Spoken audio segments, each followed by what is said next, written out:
Olá, seja muito bem-vindo. O programa Trabalho Legal desta semana traz para você a Comissão de Assuntos Sociais do Senado, que faz a primeira audiência pública do ciclo de debates sobre a proposta da reforma trabalhista. O Ministério do Trabalho lança a campanha nacional de prevenção de acidentes do trabalho. Um dos destaques desse ano é o setor de transportes terrestres. O Trabalho Legal é o programa do Ministério Público do Trabalho em parceria com a Associação Nacional dos Procuradores do Trabalho. E um dia para lá de especial para mais um procurador aprovado no 19º concurso do Ministério Público do Trabalho. A posse ocorreu na sede da PGT em Brasília. O novo procurador diz que concretiza um sonho. Foram 4 anos de esforço e dedicação para passar no concurso do Ministério Público do Trabalho. A defesa dos direitos dos trabalhadores já faz parte da trajetória de Rogério Guimarães. Antes, ele trabalhava no Tribunal Regional do Trabalho da 2ª Região em São Paulo. Eu gosto muito da matéria trabalhista, eu gosto muito do estudo da história do direito do trabalho e eu acredito muito na atuação do Ministério Público como um agente transformador da sociedade e preservação dos direitos humanos. Então, há tanto a identificação, juntar tanto a identificação com o direito do trabalho e aproximando com os direitos humanos, inevitavelmente tem a paixão pelo Ministério Público do Trabalho. E em seu discurso de posse, citou o cantor e compositor Gonzaguinha a respeito do resgate da integridade. Pela música de Gonzaguinha, guerreiros são pessoas tão fortes, tão frágeis, guerreiros são meninos no fundo do peito. Afirmar a condição humana de um trabalhador, em última análise, é reconhecer um complexo de direitos que os são inerentes e o acompanham, independentes das adversidades políticas transitórias, da situação que estejam expostos, do local, do credo, da cor, nacionalidade ou qualquer outra característica individual. Familiares e procuradores acompanharam a posse de Rogério Guimarães. Ele é mais um dos aprovados no 19º concurso público para o cargo de Procurador do Trabalho. Em seguida, o novo procurador assinou o termo de posse e recebeu a carteira funcional das mãos do Procurador-Geral do Trabalho. Ronaldo Fleury deu as boas-vindas e alertou dizendo que ele entra no Ministério Público no momento em que os direitos trabalhistas estão ameaçados. O Procurador-Geral criticou a reforma trabalhista e a lei da terceirização e afirmou que a defesa da dignidade da pessoa humana se faz ainda mais necessária. O momento é de intensificar, é de uma atuação coordenada, uma atuação em que a gente não fique apenas com essas denúncias que chegam pequenas, que a gente haja de uma forma macro, uma forma contundente antes que o problema se apresente. O Ministério Público do Trabalho, ele tem essa característica, ele chega antes do problema e assim deve continuar. O presidente da Associação Nacional dos Procuradores do Trabalho, Ângelo Fabiano, também destacou o momento difícil para os trabalhadores. Afirmou que os membros do Ministério Público precisam cada vez mais combater os retrocessos e que os novos procuradores, como Rogério Guimarães, reforçam esta tarefa. Nós vivemos um momento de intensa turbulência no cenário político, econômico e social e o Ministério Público tem um papel fundamental nessa crise. Nós temos visto aí um momento de diversos ataques aos direitos sociais, especialmente pela redução significativa de direitos trabalhistas e direitos previdenciários. E com o reforço do novo procurador, do Dr. Roger, nós temos aí um novo fôlego de um membro que acaba de ingressar na carreira, devidamente capacitado, passando por um concurso dificílimo, que vai poder atuar lá em Alta Floresta, onde ele está indo, com bastante sensibilidade, com bastante firmeza para se de fato, essa legislação que acarretará o retrocesso, se ela vier a passar, como já passou a da terceirização, os procuradores de todo o Brasil, assim como o Dr. Roger, possam tentar aplicar a lei, dando a interpretação da maneira mais suave para equilibrar as relações de trabalho. Então é importantíssimo que o quadro do Ministério Público do Trabalho se reforce a cada dia, inclusive com a criação de novas vagas, que hoje nós estamos já sem vagas, né? Mas é importante nós termos o ingresso de novos membros sempre que possível. Depois de empossado, o novo procurador passa por curso de formação da carreira aqui em Brasília. Em seguida, ele assume o cargo no município de Alta Floresta, no norte do Mato Grosso, região que demanda forte atuação do Ministério Público do Trabalho para combater situações como escravidão e trabalho infantil. O procurador Rogério Guimarães diz que o Ministério Público tem que estar presente onde as pessoas mais precisam. Faz muita diferença, faz muita diferença. O trabalhador ele precisa do Ministério Público, ele precisa da atuação do Estado perante para a preservação dos seus direitos fundamentais, direitos básicos da pessoa. E trabalhador, não se pode esquecer, trabalhador é uma pessoa em exercício e faz muita diferença, sim. E pretendo colaborar com isso, né? E você vai ver depois do intervalo. Contra a reforma trabalhista e da Previdência, trabalhadores entram em greve para protestar pelos seus direitos. Mas isso pode trazer represálias? A resposta vem depois do intervalo.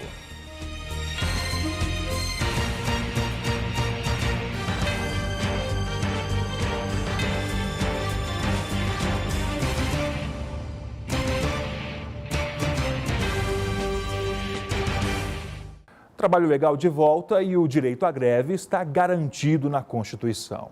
Só que com a tramitação de reformas como a da Previdência e a trabalhista no Congresso Nacional, inúmeras categorias têm se manifestado, fazendo inclusive paralisações pelo país. Mas muitos empregados que até gostariam de participar dos protestos mostrando a sua indignação, têm medo de represálias, como demissões até por justa causa.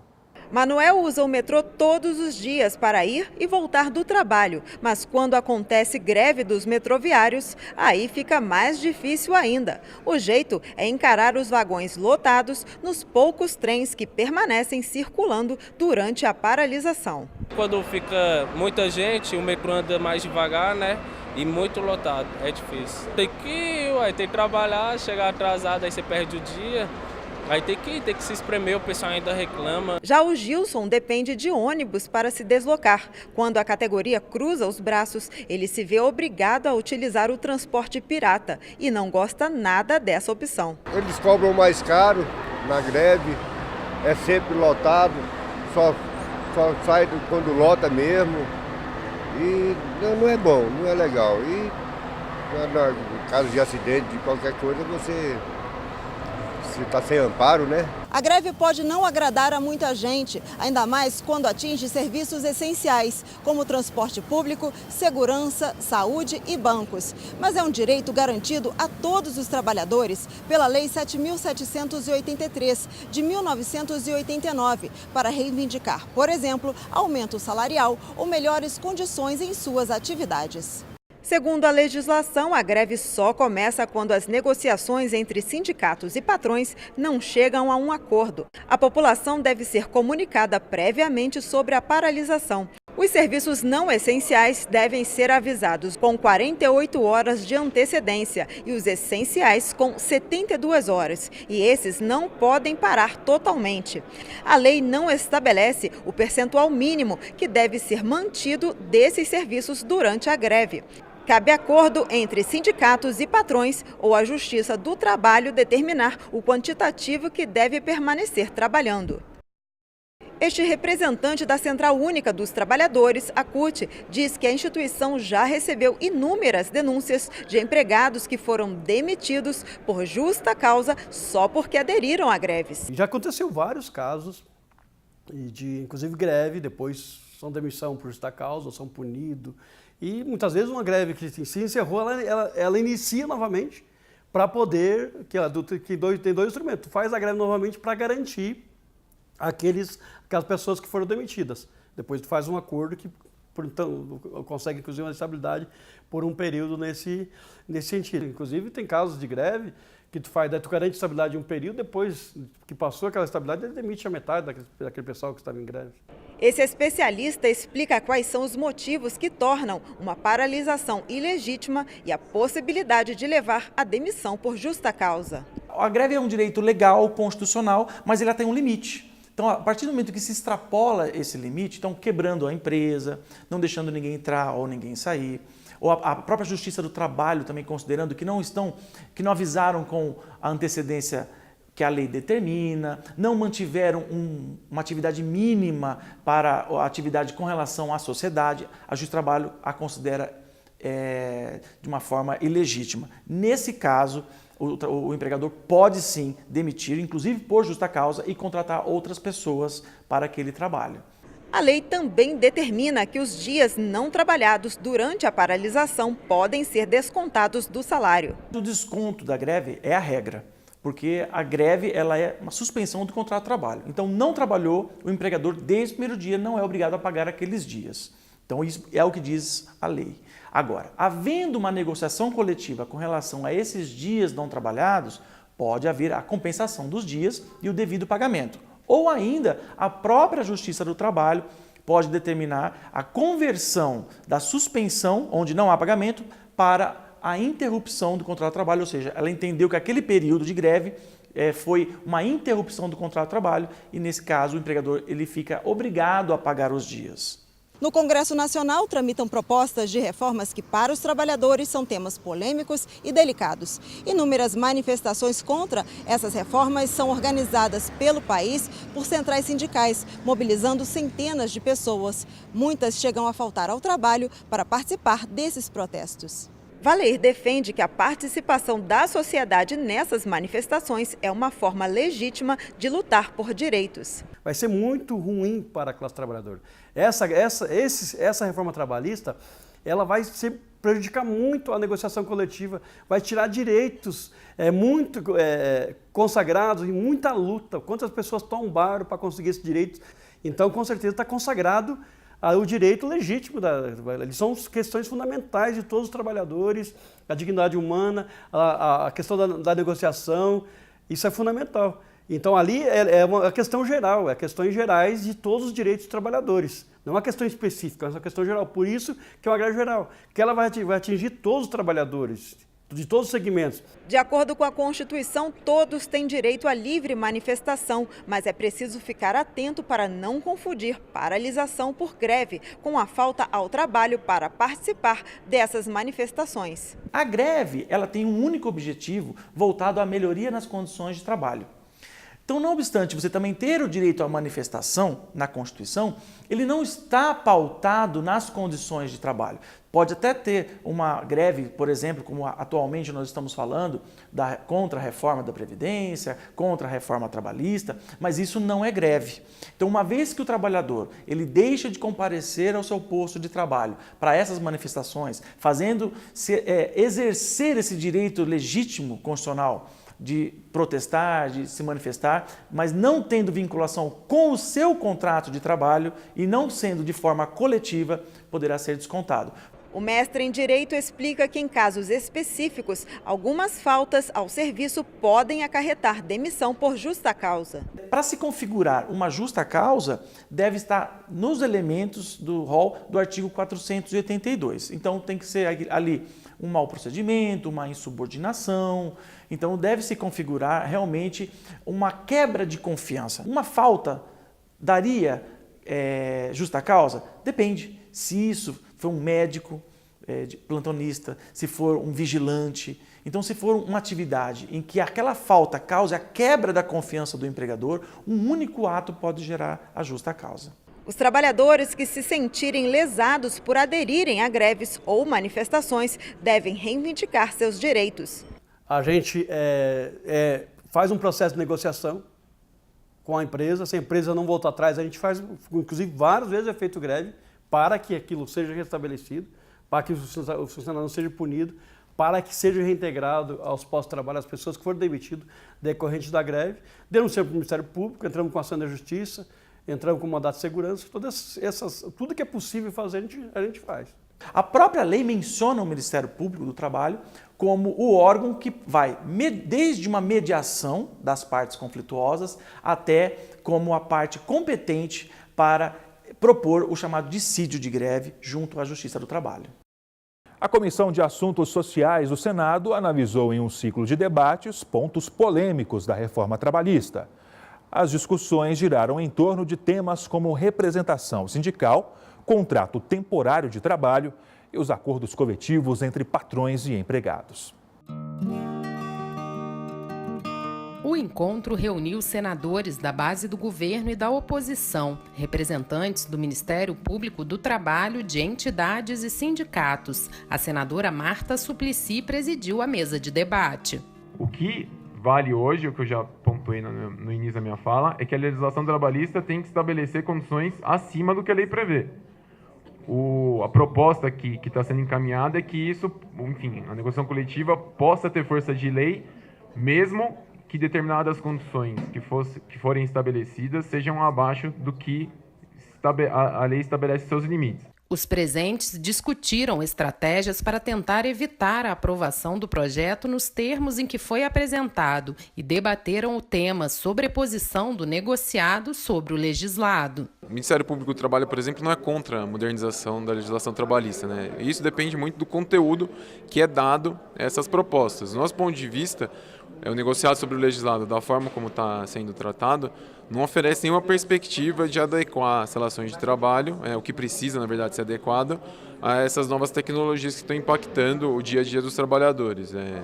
Do nosso ponto de vista, há muito mais prejuízos, inclusive violação da Constituição, do que qualquer outra coisa. Para a representante da Central Única dos Trabalhadores, Maria das Graças Costa, o governo precisa negociar com os trabalhadores. Ela afirmou que a reforma trabalhista não vai gerar emprego, porque está retirando o direito dos trabalhadores. Essa audiência pública aqui no Senado é interessante, porque ela se antecipa a um tema que vai chegar aqui na casa.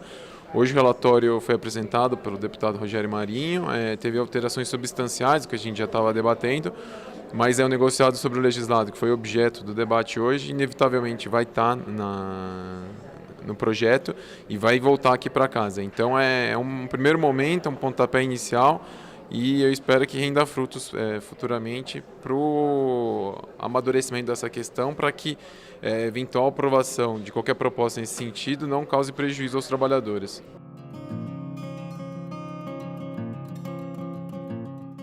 E você vai ver no próximo bloco. Campanha Nacional de Prevenção de Acidentes do Trabalho, lançada pelo Ministério do Trabalho, destaca que o setor de transportes terrestres ocupa o primeiro lugar em quantidade de óbitos e o segundo lugar em incapacitações permanentes. Fique ligado, voltamos em 1 minuto.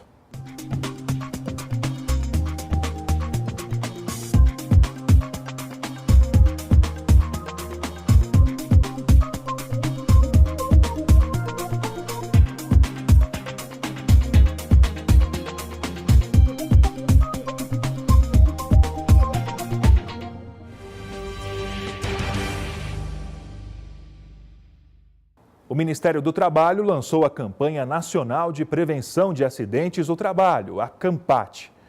O objetivo é sensibilizar a sociedade para a importância do desenvolvimento de uma cultura de prevenção de acidentes e doenças do trabalho.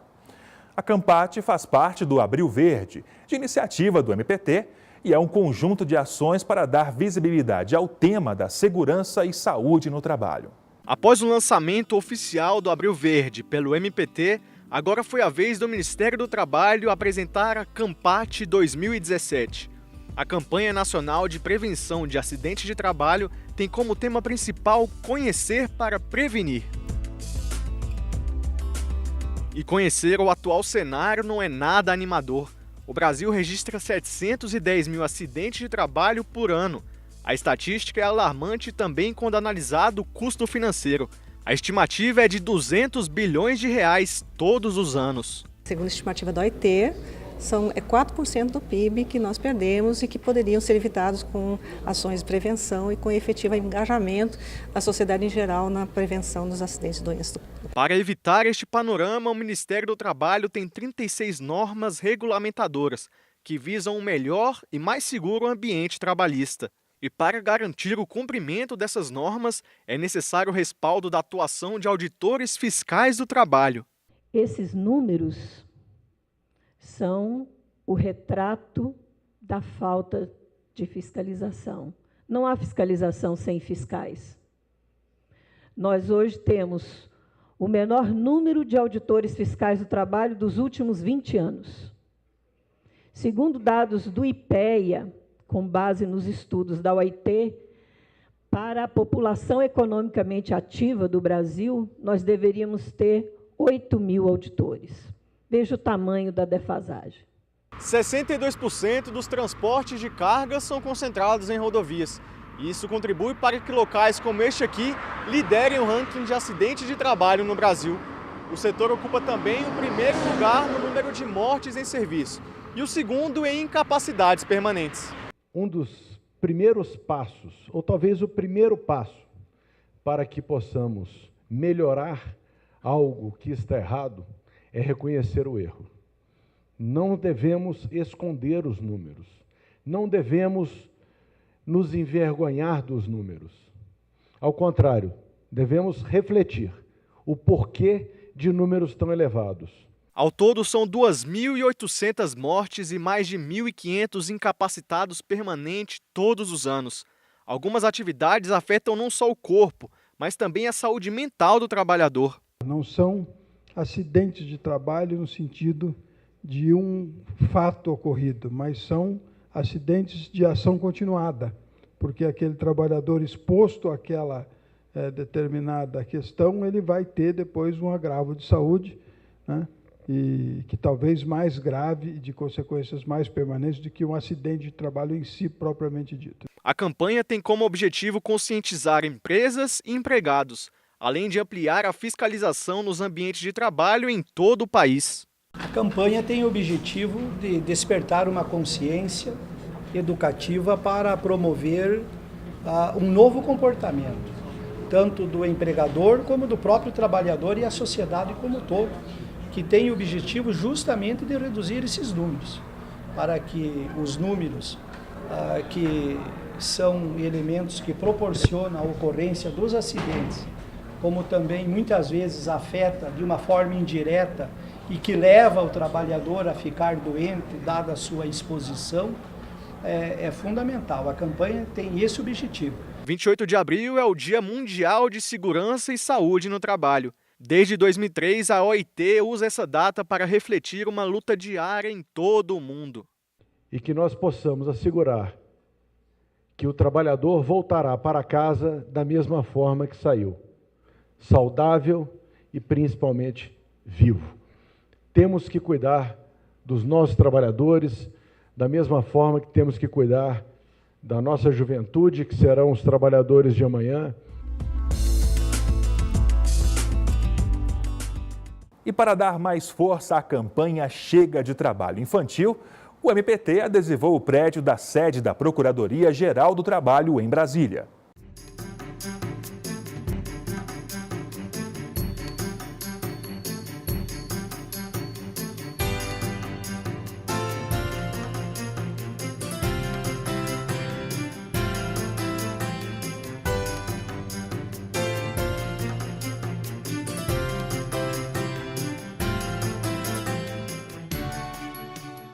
Quem obriga a criança a vender no farol? Hashtag neles. Pôs criança para trabalhar no campo? Hashtag neles. Criança ajudando no comércio? Hashtag neles. O trabalho infantil é uma violência contra o futuro das nossas crianças. Mostre que você é contra esta prática que atinge milhões de meninos e meninas em nosso país. Poste sua foto ou vídeo com esse gesto nas redes sociais. Com a hashtag Chega de Trabalho Infantil. Essa é a nossa bandeira. Participe. Trabalho infantil? Hashtag nele. Esta edição vai ficando por aqui, mas lembrando que a sua participação é sempre muito importante. trabalholegal.pautas@gmail.com é o nosso e-mail. Agora, para mais informações sobre o Ministério Público do Trabalho, acesse o nosso portal www.mpt.mp.br e também o Facebook ou o canal no YouTube. Esta edição fica por aqui. Até a semana que vem. Tchau!